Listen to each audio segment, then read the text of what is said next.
Good afternoon. It's Friday, the 23rd of January 2015, just after 1 o'clock. Welcome to UK Column News. I'm your host this afternoon, Brian Gerrish. With me in the studio, Mike Robinson. Behind the technical desk, Nick Green.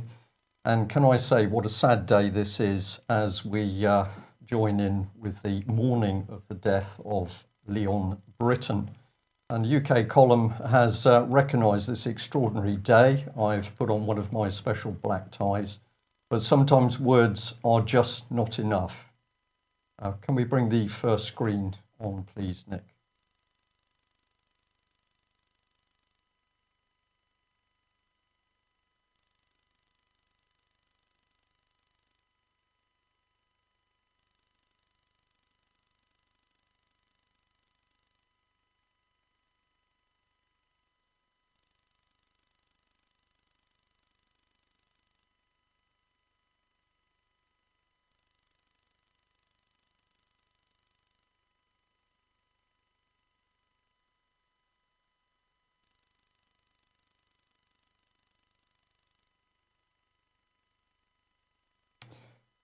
Well, there we are. Some very, very sad comments and, of course, tremendous praise by members of the British government, both serving and former, all mourning the death of Lord Brittan and, of course, totally ignoring the fact that we still have not got a full and independent inquiry into the abuse of children in UK. And, of course, we really need to look at the parts that Mr. Brittan played in helping to ensure that there was no inquiry into the abuse of children in UK. So on that sad note, we're going to leave the story of Lord Brittan and we're going to move on to the streets of Britain where much more important things are taking place, including the repossession of people's homes under the basis of fraudulent court documents, perjury in court, and of course corrupt criminal banking institutions of the very sort that Lord Brittan happened to support. So we'll take you over now to the story about the eviction of Mr. Tom Crawford in Nottingham, and we should be able to take you live to his team. Hello, welcome, Mr. Crawford. Hello, Brian. Can you hear me okay? Yeah, fine. It's been a remarkable day today. Well, we understand that. We've had some reports in, obviously, from your team. You have the floor at the moment. With a little bit of an introduction for anybody that's joined this story new, tell us what the situation is and tell us about the background to how we've had so many people on the streets of Nottingham today. Okay, the background is, as you know, the first time I made a little video, and we had about 350 people turned up. 7 days ago, we had banging on our door, and Sue, my wife, looked out the window, and there was a bailiff, and that was at 5 o'clock in the morning. Now, that's a breach of the peace. We reported it to the police. They didn't want to do anything about it. I put out a little video again. I think it was even shorter than the last one, and approximately we gave out 500 denial of access forms, and they tell me at the top road there's people all the way along, so we probably got about 700 plus. Well, that's really excellent. So we can now see that people within UK are not only becoming informed about the criminality and corruption in the courts and the banks, but they're also now prepared to come out on the streets. And key question for me, was everything peaceful this morning? It was once again a festival. The bailiffs deliberately picked this particular time because we were forecast snow. But the big man up above, he smiled down on us, and we got sunshine outside, and sunshine coming from the people themselves. The bailiffs did make an appearance, but they lied. They said they weren't bailiffs. And the people there just shouted at them to identify themselves, and they wouldn't. But happy atmosphere once again. as last time. Okay, and so the basis is the bailiffs turn up. How many bailiffs were there, and were there police in attendance again this time? No police in attendance. That's excellent news because they're doing their job. This is a civil matter. But I didn't see all of them, but approximately 4 bailiffs. I believe one of them may well have been that notorious man Caress. I think he's grown a beard to hide his identity. But you can change your face, but you can't change your evil intentions. Right, okay. So the police don't turn up, and what was the sort of demeanour of the bailiffs? Were they hesitant? Were they concerned? Were they worried at the number of people on the streets? Well, the one I spoke to, he was absolutely terrified. These people are cowards. All they needed to do was come along, present their papers to us, we'd examine them, and we'd take it from there. But we would have arrested them, and we'd have instructed the police to have arrested them. But like the cowards they are, they won't come along and present themselves in a true light. Right. And what is your plan now? Because, of course, these bailiffs could come back again. They're cowards, so they like to come back when usually when there's only one person in the house. And I think they're particularly keen on approaching houses when it's just a lady at home. So how are you going to deal with the fact that, of course, these people have got the finances, they've got the money to keep coming back to harass you and your family? Well, I'll let Guy answer that one because he's the chap that knows the next move that we're going to do. Hi. What we're planning on doing is there's over 500 people here, so we're lucky enough to have someone with a double-decker bus up the road. Peter Tolby Jenkins is coming here, and so we're going to crew a lot of people down to the police station, queue up in an orderly fashion, in a single file, and make as many police complaints as we can. We'll do this to protect the family because they will be ongoing criminal investigations into the fraudulent nature of what's gone on against them. In the meantime, prior to that, we're going to investigate why the bailiffs haven't turned up. Again, they're threatening and they're giving threatening letters and harassing the family. And of course, you know, it's an unsecure position for them because as soon as we go, the criminals might come around with fraudulent bits of paper and try and drag them out. So we've got to stop that. And so I feel that by going down to the police station, and if we lay 100, perhaps 200 complaints, I don't know, we'll find out. It will keep them occupied, and we should provide some sort of security for them. Then there's certainly been enough publicity. You know, as we're on the show today, RT have been up here, and so let's see where we go with that. So that's our next stage this afternoon, chaps.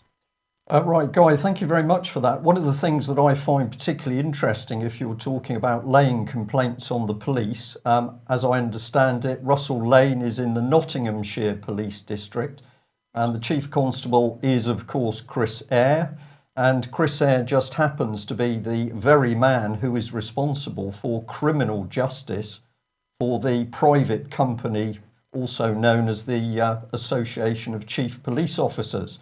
So we've got the very interesting situation that Chris Eyre, one of the top men, one of the top police officers in Britain, seems to be doing the right thing with regard to dealing with the public in this case.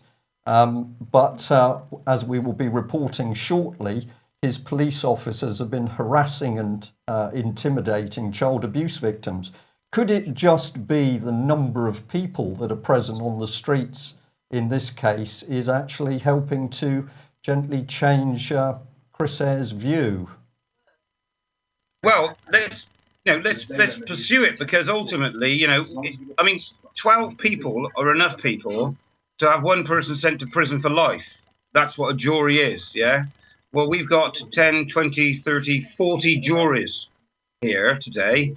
So if we've obviously got an opinion on something and we're the public. So, you know, let's pursue that and let's pursue these angles because we're not going to get any justice through. We've gone down all the protocols of reporting things to the police individually, and they basically say, "Sod off, you and whose army?" You know, well, here's the army, the British public are here, so we'll do it all in an orderly fashion, And let's pursue these angles while we've got the sway of public support.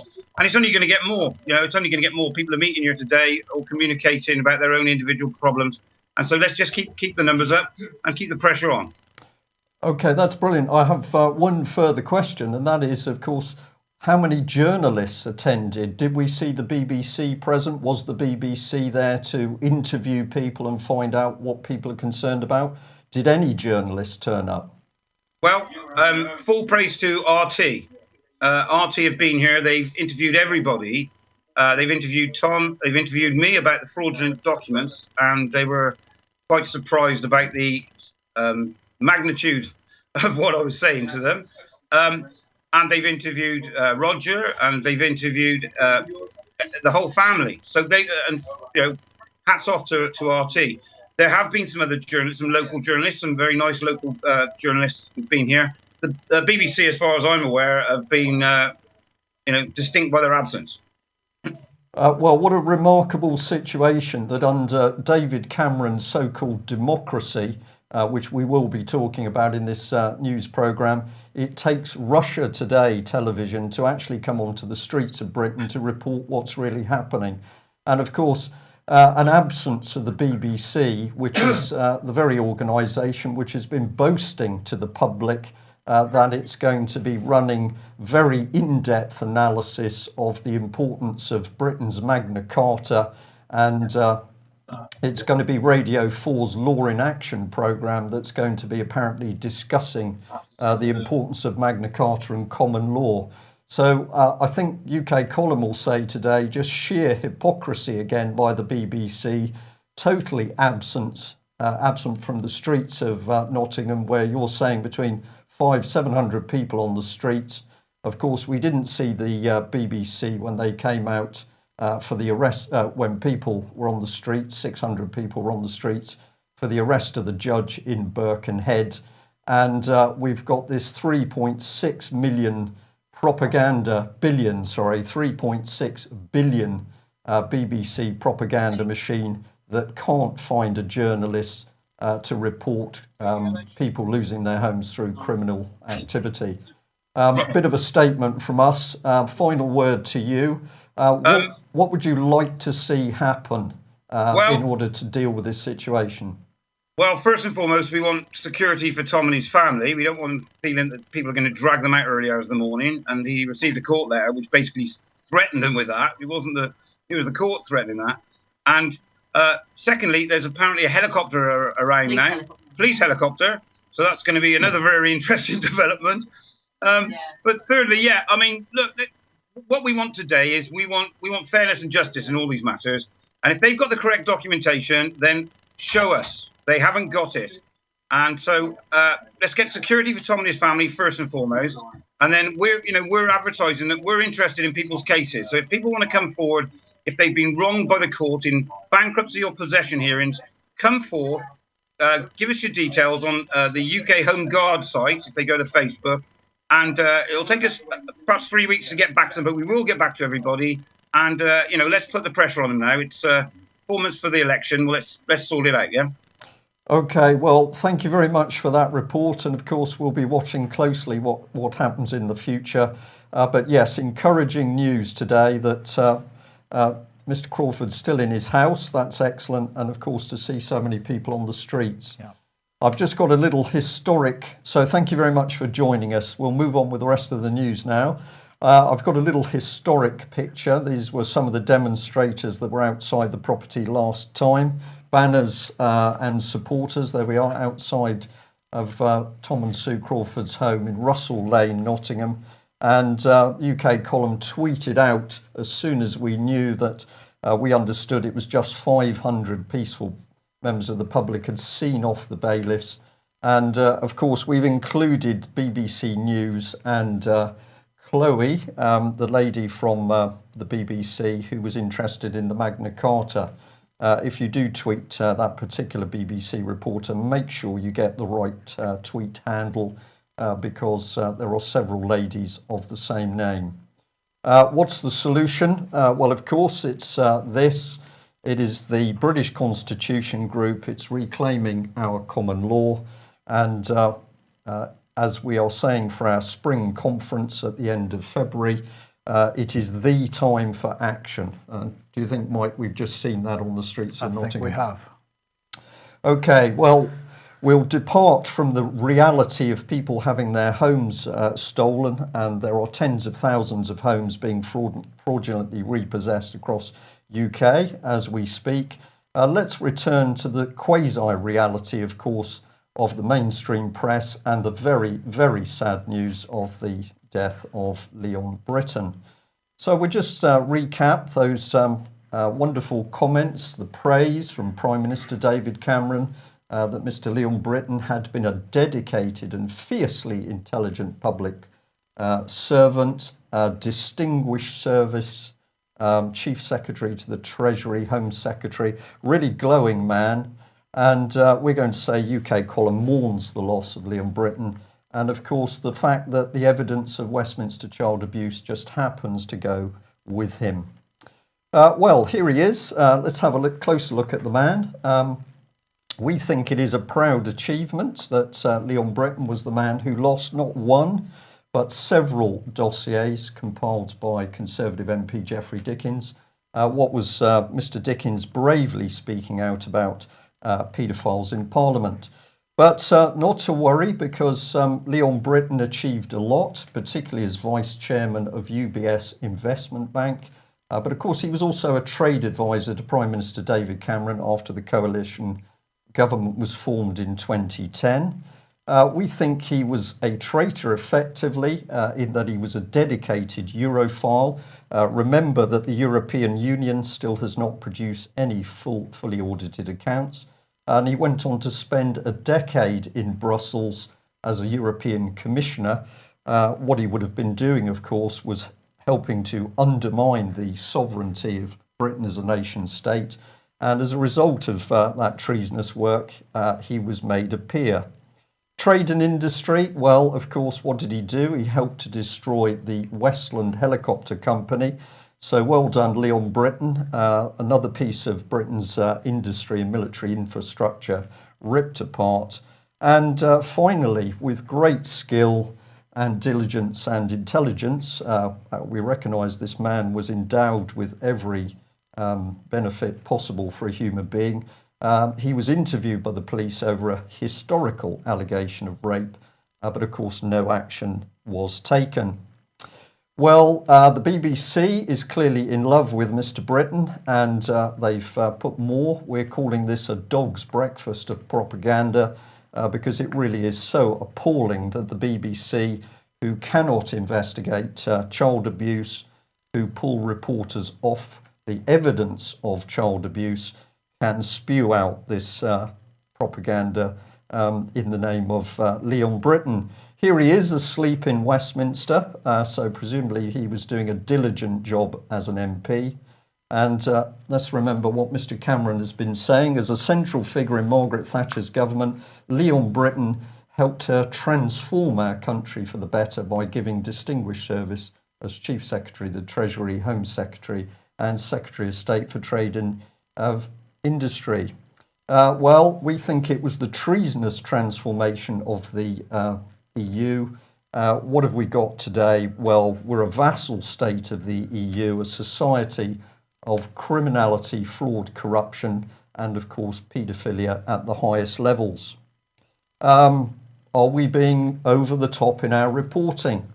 Well, let's bring people back to one of Lord Brittan's protégés, and that is Nick Clegg, who we're calling here a Europhile puppy. And what did Mr. Clegg do when faced by a child abuse victim and campaigner Bill Maloney? He ran away.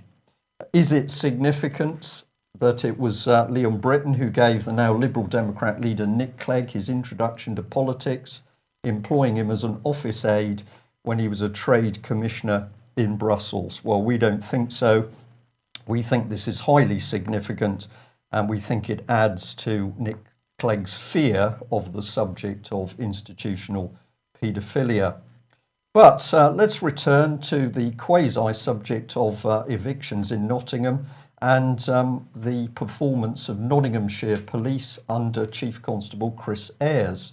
What better place to start than this very brave lady, Beechwood child abuse victim and whistleblower Melanie Shaw.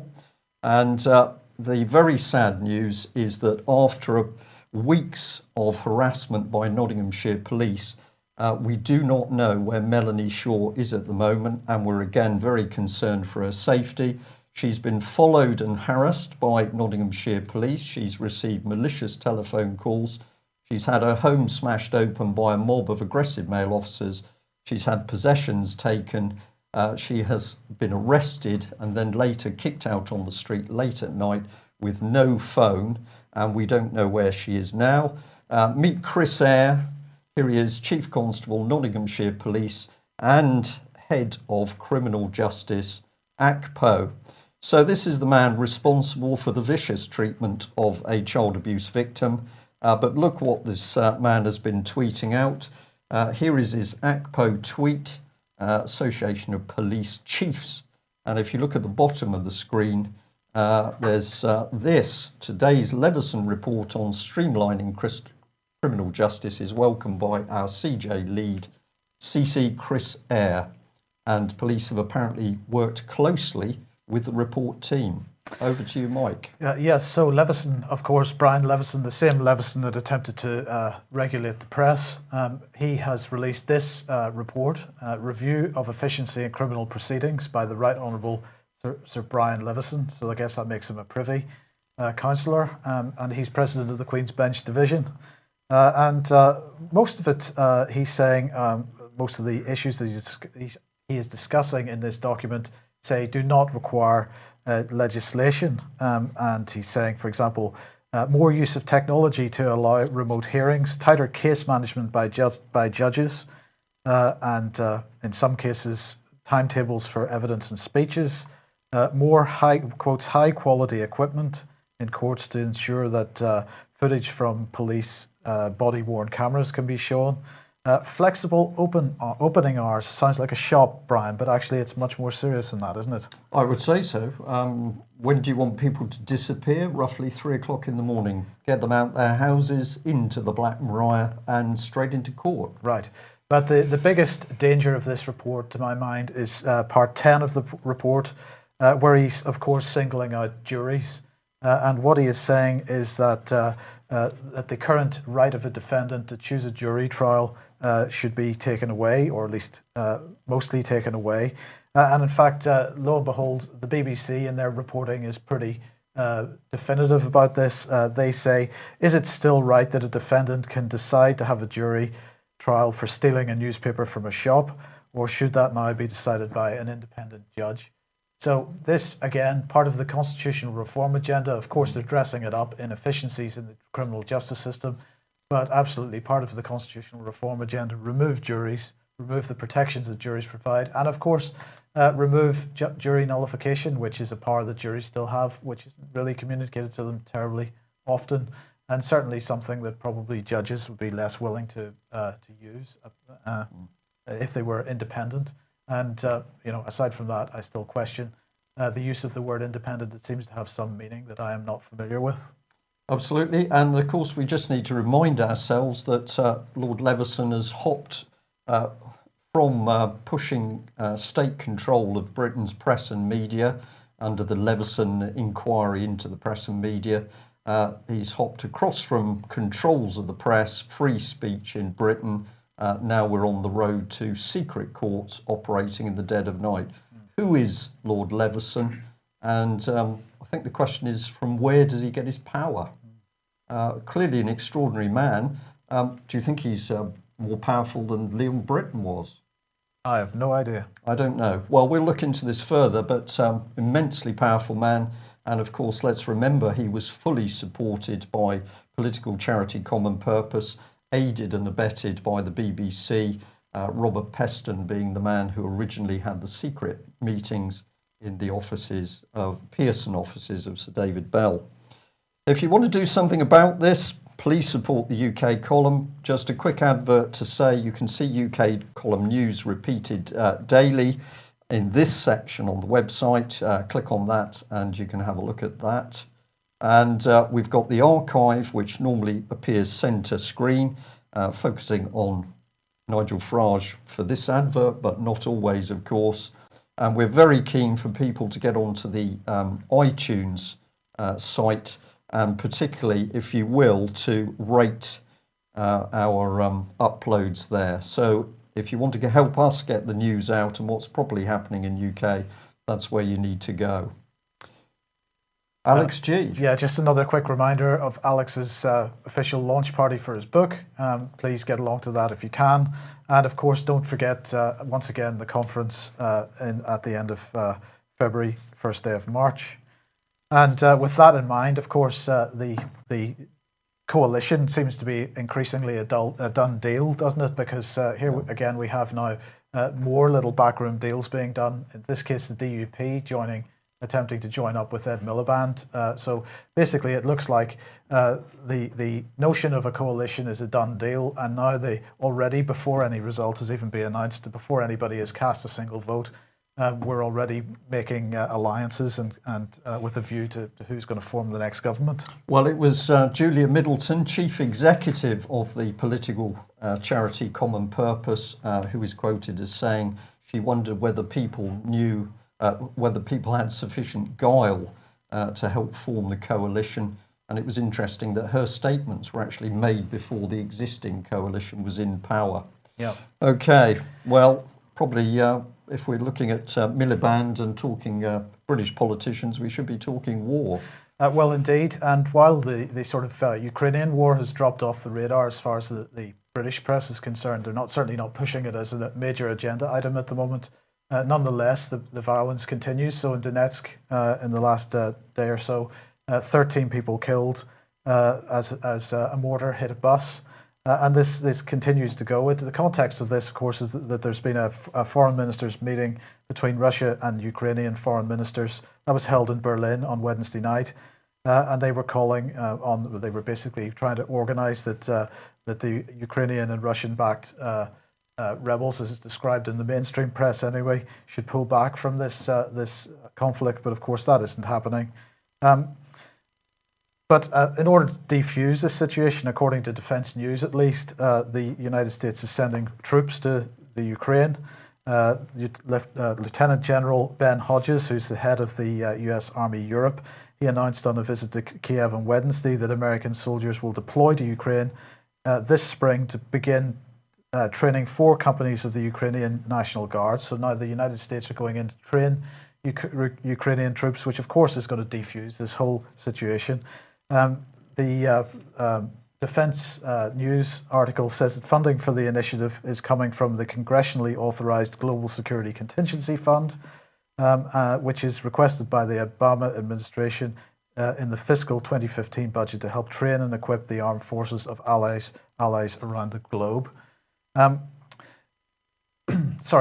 in the meantime, if we look at the Bulletin of the Atomic Scientists, of course, they have the famous clock, which last year was saying 6 minutes to midnight, has moved forward 3 minutes. They've just announced this. So this was originally founded in 1945 by University of Chicago scientists. These were the scientists that helped to develop the first atomic weapons for the Manhattan Project. And they decided that they would create the Doomsday Clock in order to give an overview of how they felt, or how dangerous they felt the global situation was.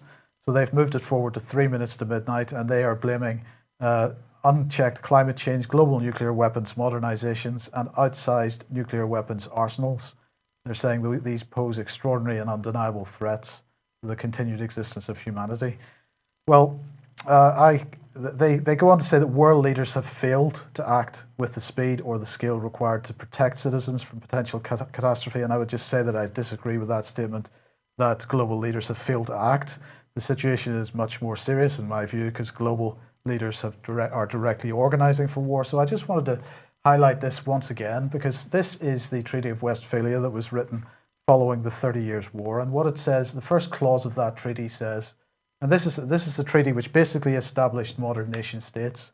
The first clause of that treaty says that there shall be a Christian and universal peace, and a perpetual true and sincere amity, that this peace and amity shall be observed and cultivated with such a sincerity and zeal that each party shall endeavour to procure the benefit, honour, and advantage of the other, and thus on all sides they may see this peace and friendship flourish by entertaining a good and faithful neighbourhood.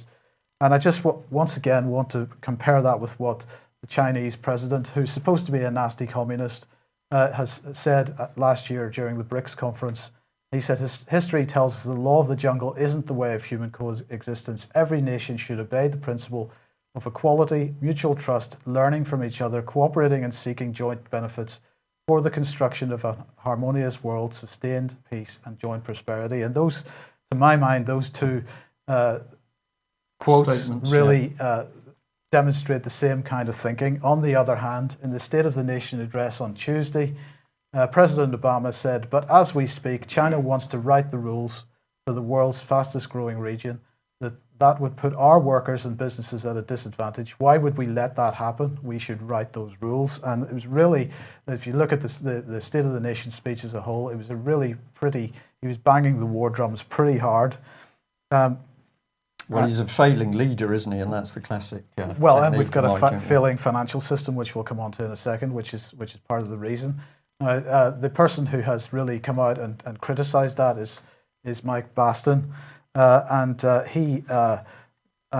Mike Baston is a visiting professor at the University of International Business and Economics in Beijing. He's also a senior lecturer on marketing at Southampton Solent University School of Business, and he wrote in the China Daily. This was breathtakingly hypocritical. Once again, it is to China that attention should be paid for genuine diplomacy and international engagement aimed at strengthening the world economy. Sadly, it's to the US where one needs to look no further for a culture of bullying and belligerence towards often smaller and weaker nations. I really couldn't agree more. Really pretty dangerous situation. Yeah. And Western leaders, of course, the people that are really hyping this up, and the special relationship is part and parcel of that. Yeah, interesting and very, very dangerous times. Well, if it's dangerous overseas at 3 minutes to midnight, it's even more dangerous in UK, because this is the Stasi state that David Cameron's Conservatives are unleashing. And thank you to the viewer who sent in this. This is a poster from a workplace. Are you concerned about someone travelling to or returning from Syria or another conflict zone? Are you worried about someone showing signs of being radicalised? Then call 101. So here we are. Get British people to spy on each other. And of course, ACPO poster, we come back onto the subject of a private company, ACPO. So more and more resources going into spying on the British people. What do we need? Money. Money, yes.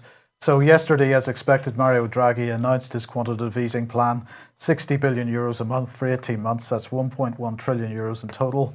The BBC last night explained that what was happening was that there was no need anymore to print physical cash. The Draghi had the ability to create electronic money and hand that over to the banks in the hope that they would lend it out to the real economy. The banks, of course, no intention of doing any such thing. The reality is that quantitative easing has nothing to do with Eurozone deflation, which is how it's being presented. It is a bailout, no more and no less. But what's interesting is that the purchase of the bonds, which is how this works, is going to be mainly the responsibility of each individual nation's central bank, not the European Central Bank itself.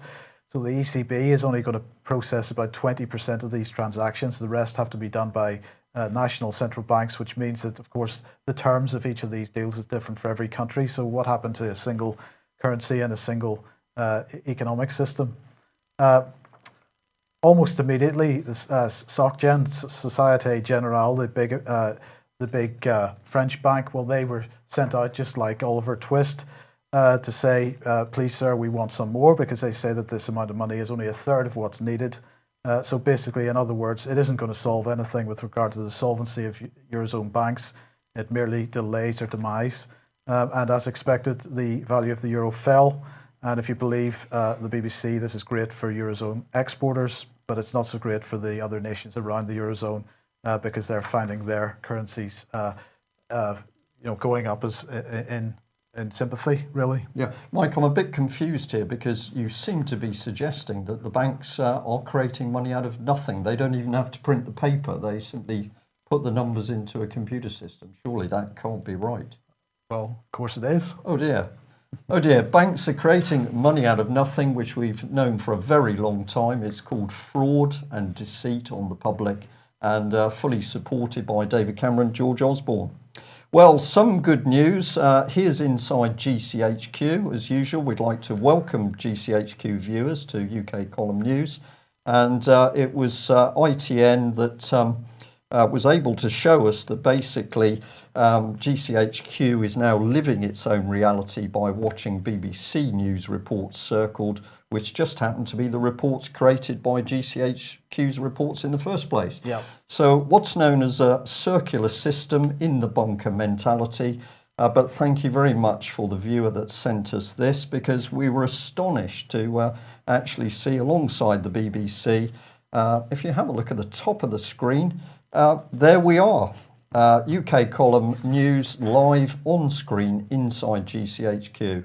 So well done, GCHQ team. If you want to know what's really happening in the world, just contact us and we'll be happy to tell you. And we'll leave viewers and listeners on the sad note that it is Black Tie Day today because, of course, Lord Brittan has died. So it'll be a quiet evening for me with the curtains pulled.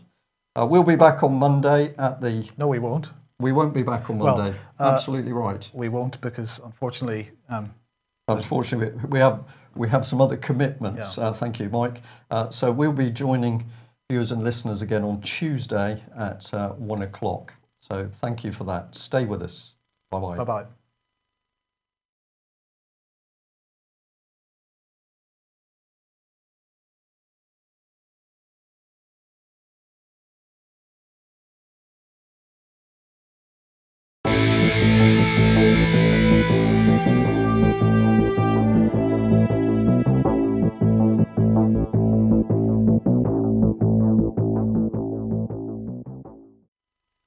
Good afternoon. It's Friday, the 23rd of January 2015, just after 1 o'clock. Welcome to UK Column News.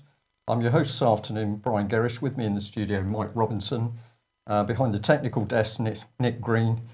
And can I say what a sad day this is as we join in with the mourning of the death of Lord Brittan.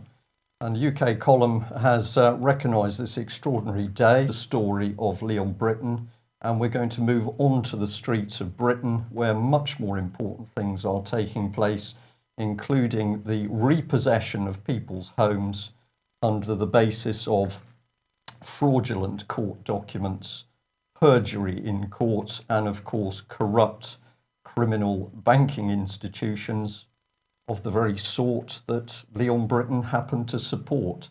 So we'll take you over now to the story about the eviction of Mr. Tom Crawford in Nottingham, and we should be able to take you live to his team. Hello, welcome, Mr. Crawford. Hello, Brian. Can you hear me okay? Yeah, fine. It's been a remarkable day today. Well, we understand that. We've had some reports in, obviously, from your team. You have the floor at the moment. With a little bit of an introduction for anybody that's joined this story new, tell us what the situation is and tell us about the background to how we've had so many people on the streets of Nottingham today. Okay, the background is, as you know, the first time I made a little video, and we had about 350 people turned up. 7 days ago, we had banging on our door, and soon I've put on one of my special black ties, but sometimes words are just not enough. Can we bring the first screen on, please, Nick?